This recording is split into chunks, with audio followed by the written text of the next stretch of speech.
sir, Brad. Sige, sige na.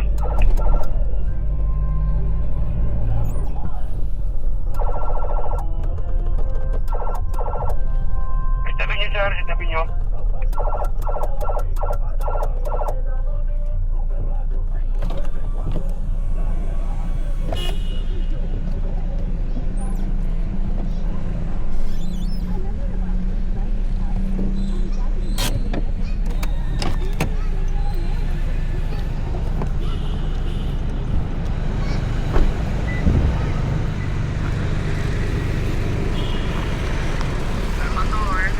Sir, anong violation mo po? Tanungin kita. Di mo alam? Di nga. Di mo alam violation mo, Brad? Gusto mo balikan natin yung pinanggalingan mo? One way po ba yun, sir? Oo. Ang laki ng signage dun, Brad eh. Sir, talaga? Dalawa signage dun. Di ka maliligaw. May road marking pa tayo, Brad. Oo. Diba? Si Waze is ano lang, guide lang natin yan. Pero tayo driver eh. Sige, pasuyo na ang license mo. Violation ka.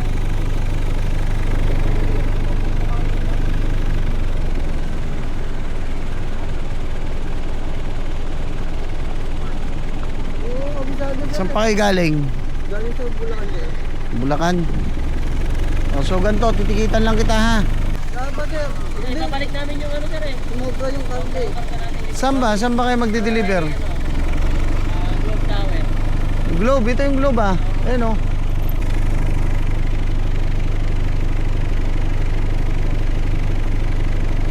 One way pa namang pinasok mo, major violation. Hindi ko alam, sir.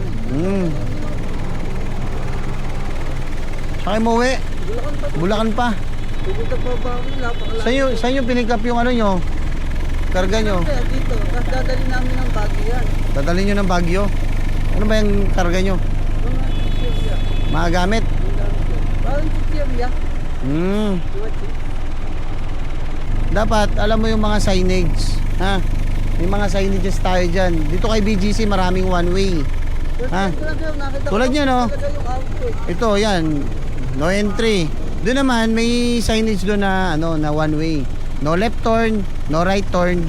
Tapos pangalawa, meron tayong road marking.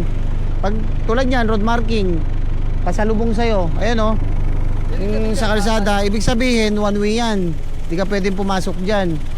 Kakaliwa ka ngayon, di ba? Saan pa ba?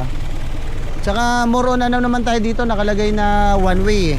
Ha? Hindi ko lang talaga daw napansin yung passport. So ganito, pagbibigyan kita ha, tumingin ka dyan, may mga signage dyan ha. Sa ibang lugar, maging ano ka, aware ka sa traffic ha, traffic violation, okay? Para hindi ka magkaroon ng violation ha.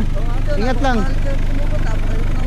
Oo, may hirap ngayon, tikitan kita, tutubusin mo yung violation mo, major violation. O di, paano nang iuwi mo sa pamilya mo? Wala na. Magkano lang sahod mo, di ba? Tapos magkaka-violation ka pa. O di, para hindi ka magka-violation, mag-ingat ka, ha? Maging ano ka, maging aware ka sa kalsada, ha? Sige, sige, ingat kayo, Brad.